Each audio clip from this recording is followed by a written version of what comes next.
Hello friends, welcome back to our channel. இன்றைக்கி நம்ம சேனலில் என்ன வீடியோ பார்க்க போகிறோன்னா, மணி சேவிங் இதை பற்றின வீடியோ தான் பார்க்க போகிறோம். ஆக்சுவலாக என்னோடய ஃப்ரெண்ட்ஸ் நிறையா பேர் ரொம்ப நாளாக இந்த வீடியோவை ஷேர் பண்ண சொல்லியிருந்தாங்க. அவங்களுக்காக தான் இதை ஷேர் பண்ணுறேன். கண்டிப்பாக இந்த வீடியோ யூஸ்ஃபுல்லாக தான் இருக்கும். சரி, இப்போ நம்ம மணி சேவிங் ஸ்கீம்குள்ளே போயிடலாமா?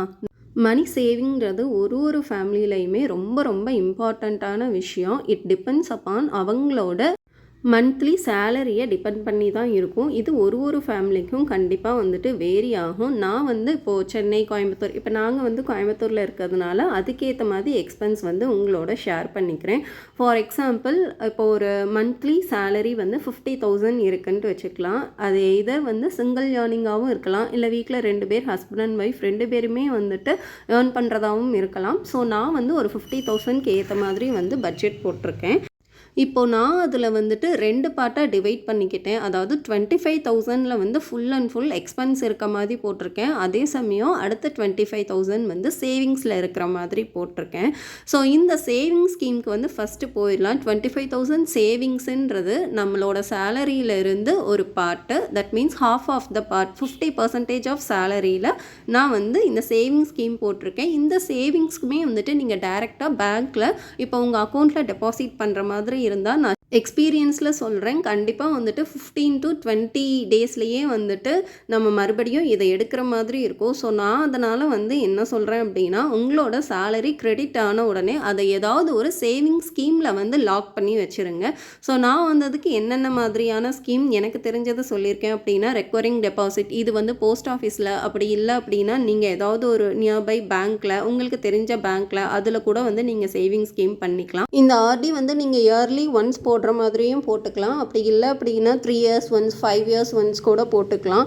குழந்தைங்களோட ஸ்கூல் ஃபீஸுக்கெலாம் இது ரொம்பவே யூஸ்ஃபுல்லாக இருக்கும். ஸோ இப்போ இந்த மாதிரி சிட்டிஸ்லலாம் ஸ்கூல் ஃபீஸ் தான் ரொம்ப ஹை காஸ்ட்டாக இருக்குது. ஸோ நீங்கள் ஒரு 2 வயசு 3 வயசில் இருந்தே குழந்தைங்க ஸ்கூல் ஃபீஸுக்கு இந்த மாதிரி ஆர்டி எல்லாம் 3 years ஒன்ஸ் பிளான் பண்ணிட்டீங்கன்னா ரொம்பவே ஹெல்ப்ஃபுல்லாக இருக்கும்.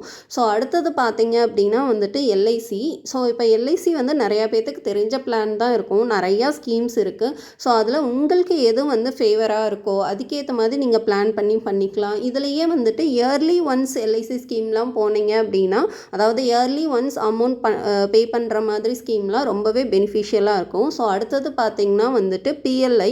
ஸோ இந்த பிஎல்ஐ அப்படின்றது போஸ்ட் ஆஃபீஸில் இருக்கிற ஒரு லைஃப் இன்சூரன்ஸ் ஸ்கீம் மாதிரி தான். இது 19 வயசில் இருந்தே நீங்கள் போட்டுக்கலாம், அடல்ட்டாக இருக்கிறவங்க. ஸோ இது எப்படின்னா, இந்த பிஎல்ஐயில் உங்களுக்கு பென்ஷன் ஸ்கீம் மாதிரி எல்லாம் இருக்கும். அதாவது நீங்கள் எந்த இயர்லேருந்து கட்டுறீங்களோ அதுக்கேற்ற மாதிரி உங்களுக்கு ரிட்டர்ன்ஸ் வர மாதிரி இருக்கும். 50 வயசில் கூட நீங்கள் ரிட்டர்ன் பிளான் பண்ணிக்கலாம். ஆரல்ஸ் 55 வயசில், 60 வயசில், இந்த மாதிரி நிறையா ஸ்கீம்ஸ் இருக்குது. அதுக்கேற்ற மாதிரி நீங்கள் பிளான் பண்ணிக்கலாம். ஸோ அடுத்தது பார்த்தீங்க அப்படின்னா பிபிஎஃப் அப்படின்றது, இது என்னென்னா பப்ளிக் ப்ராவிடென்ட் ஃபண்ட். ஸோ இது 15 வருஷத்துக்கு அப்புறம் ரிட்டர்ன்ஸ் வர மாதிரி இருக்கும். ஸோ அடுத்தது பார்த்தீங்கன்னா லாஸ்ட்டாக பர்டிகுலராக சில்ட்ரன்ஸ்க்காக, இப்போ கேர்ள் பேபியாக இருந்தால் செல்வமகள் ஸ்கீம் பிளான் பண்ணிக்கலாம். அதுதான் எஸ்எம்னு போட்டிருக்கேன். ஸோ இது அட் தி ஏஜ் ஆஃப் பேபியோட 3rd மந்த்தில் இருந்தே பிளான் பண்ணிக்கலான்னு நினைக்கிறேன். ஸோ அடுத்தது பார்த்தீங்கன்னா பாய் பேபியாக இருந்தால் பொன்மகன் ஸ்கீம்னு ஒன்று இருக்குது. அதுதான் பிஎம்னு மென்ஷன் பண்ணியிருக்கேன். ஸோ இது குழந்தைங்களோட 18 வயசில் ஒரு ரிட்டர்ன்ஸ் வர மாதிரி இருக்கும். ஸோ அந்த ஏஜில் அவங்க ஸ்கூல் முடிச்சுட்டு காலேஜுக்கு போனாங்கன்னா ரொம்பவே யூஸ்ஃபுல்லாக இருக்கும். ஸோ இதுதான் சேவிங்ஸ் ஃபஸ்ட்டு நான் சொன்னது. ஸோ அடுத்தது பார்த்தீங்கன்னா எக்ஸ்பென்ஸ். ஸோ எக்ஸ்பென்ஸ் அப்படின்றது நம்ம மந்த்லி இப்போது ரெண்டல் ஹோமில் இருக்கிறதா அப்படின்னா ஃபர்ஸ்ட் ஆஃப் ஆல் ரெண்ட்டு தான் இருக்கும். ஸோ அடுத்தது பார்த்தீங்கன்னா ஃபுட்டு, நெக்ஸ்ட்டு டெய்லி இப்போது நம்ம ஒர்க் போகிற மாதிரி இருந்தால் டெய்லி ட்ராவலிங். ஸோ ஒர்க் பிளேஸுக்கு ட்ராவலிங்க்கு ஒரு எக்ஸ்பென்ஸ் இருக்கும். அடுத்தது பார்த்தீங்க அப்படின்னா 4வது தான் ரொம்ப இம்பார்ட்டண்ட்டான விஷயம், நம்மளோட சேலரியில் ஒரு பாகத்தை கண்டிப்பாக எமர்ஜென்சி யூஸுக்குன்ட்டு ஏதாவது ஒரு சின்ன அமௌண்ட்டாவது எடுத்து வைக்கணும். இது ரொம்பவே ஹெல்ப்ஃபுல்லாக இருக்கும். ஸோ அடுத்தது பார்த்திங்கன்னா சண்டேஸ் எக்ஸ்பென்ஸ். ஸோ இதை பற்றி நான் அப்புறம் சொல்கிறேன். ஃபர்ஸ்ட் ரெண்ட்டுக்கு வரலாம். மினிமம் இப்போது கோயம்புத்தூர் மாதிரியான பிளேஸ்லலாம் ஒரு 1 BHK பார்க்குறோம் அப்படின்னா ரெண்ட் அதுக்கே மேக்ஸிமம் 8 to 10,000 ஷியோராக வந்துடும். ஸோ ரெண்டலுக்கு தான் வந்து நிறையா பே பண்ணுற மாதிரி இருக்கும். அடுத்தது பார்த்திங்கன்னா வந்துட்டு ஃபுட்டு. இந்த ஃபுட்டுன்றது வந்துட்டு நம்ம வாங்குகிற ஃப்ரூட்ஸாக vegetables and then groceries milk எல்லாமே சேர்த்து தான் வந்துட்டு நான் 5000ன்னு போட்டிருக்கேன். ஸோ மேக்ஸிமம் இது 5000லேருந்து 7000 வரைக்கும் கூட ஒரு 3 பேர் இருக்கிற ஃபேமிலியில் கண்டிப்பாக வந்துட்டு வரும். நெக்ஸ்ட் டெய்லி ட்ராவலிங்க்கு 5000. இது வந்து இப்போ நீங்கள் ஒர்க் பிளேஸ்க்கு போகணும் அப்படின்னா பெட்ரோலுக்கு கண்டிப்பாக வந்துட்டு இது ரொம்ப ரொம்ப லிமிட்டடான அமௌண்ட் தான் நான் வந்து போட்டிருக்கேன். இதை விட ஜாஸ்தி ஆகுறதுக்கும் நிறையா சான்சஸ் இருக்குது. ஸோ இதுக்கு வந்து நீங்கள் எந்த மாதிரி பிளான் பண்ணிக்கலாம் அப்படின்னா உங்களோட ஒர்க் பிளேஸ்க்கும் நீங்கள் தங்கி இருக்கிற இடத்துக்கும் ரொம்ப நேரம் வந்து டிஸ்டன்ஸ் இல்லாத மாதிரி பார்த்துக்கிட்டீங்க அப்படின்னா இதை கொஞ்சம் சேவ் பண்ணலாம்.